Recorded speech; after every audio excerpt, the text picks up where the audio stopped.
guys এতিয়া ৰাতি 12টা বাজি হৈছে মানে 11টা বাজি গৈছে অলপ আগতে আমাৰ ৰুমত কি চলি আছে চাব দেই দেখাই আছোঁ আপোনালোকক এয়া চাওক এয়া ৰাতিপুৱা মাংস মানে ৰাতিপুৱা খাবলৈ আমি থৈ দিছোঁ চবেই অকণমান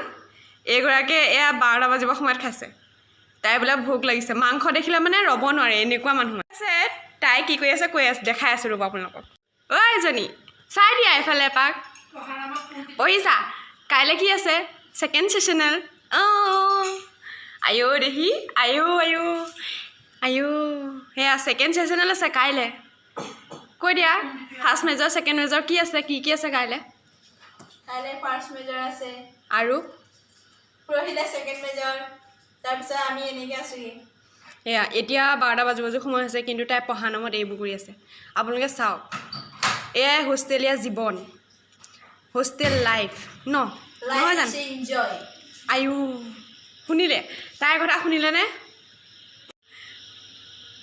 মাংস খোৱা বাইদেৱে হাত মুখ ধুব গৈছে দেই হাত ধুই আছে খাই লৈ দেখিলেই নহয় আমাৰ ৰুমৰ পৰিৱেশটো আপোনালোকে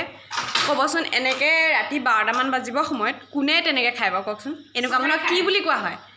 আৰু আপোনালোকে কোনোবাই তেনেকৈ খায় নেকি সেইটোও জনাব